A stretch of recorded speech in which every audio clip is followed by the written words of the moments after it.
ប្រែคล้ายពីកាមេរ៉ាប្រើប្រាស់ភ្លើងមកជាកាមេរ៉ាប្រើប្រាស់សូឡាវិញបាទជំរាបសួរពុកម៉ែបងប្អូនបាទថ្ងៃនេះសូមធ្វើការបង្ហាញជូនពុកម៉ែបងប្អូនណាពីរបៀបកែច្នៃជាដំបូងគឺយើងមានថ្មប្រភេទ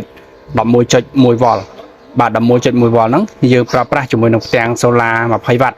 បាទហើយដែលមានកម្លាំងសាក18 វ៉ាត់តង់សុង18 វ៉ុលហើយកម្លាំងសាកគឺ20 វ៉ាត់បាទហើយយើងយកមកសាកជាមួយថ្មហ្នឹងអញ្ចឹងយើងយកភ្លើងនេះគឺយើងយកពីកន្លែងអំពូលនេះមកប្រើដើម្បីឲ្យវាចេញភ្លើង24 ម៉ោងយើងត្រូវសេរីនៅលើនេះ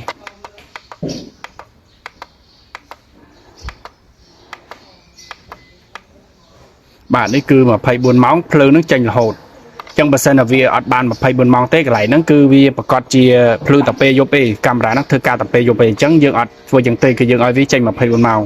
ហើយសម្រាប់វ៉ុលសាកថ្មនេះគឺវា 11.1 វ៉ុលអញ្ចឹងថ្មនេះសាកពេញតែ12 វ៉ុលជាងទេអញ្ចឹងយើងដាក់តែបាទនេះគឺ 14.2 វាខ្ពស់ពេកហើយអញ្ចឹងយើងដាក់តែ 12.6 វ៉ុលទេដើម្បីថ្មហ្នឹងឆាប់ពេលដែលវាដល់ 12.6 វ៉ុលគឺវាផ្ដាច់ហើយសម្រាប់ថ្មនេះដែរបើទោះបីជាវា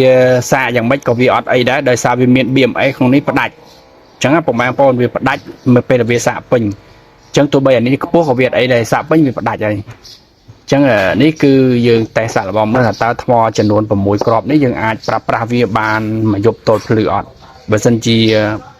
បានគឺវាល្អសម្រាប់បងប្អូនដែលមានកាមេរ៉ាប្រភេទនេះហើយអាសាដាច់ភ្លើងឬក៏អត់មានភ្លើងទៅដល់អីយើងចង់ប្រើប្រាស់មកសូឡាវិញគឺប្រើប្រាស់បានហើយនេះគឺជាផ្ទាំងសូឡា18 វ៉ុល20 វ៉ាត់ដែលយើងអាចយកមកសាកអង្គុយ12 វ៉ុលបានអញ្ចឹងបង្ហាញជូនពុកម៉ែបងប្អូនប៉ុណ្ណឹងបាទសូមអរគុណ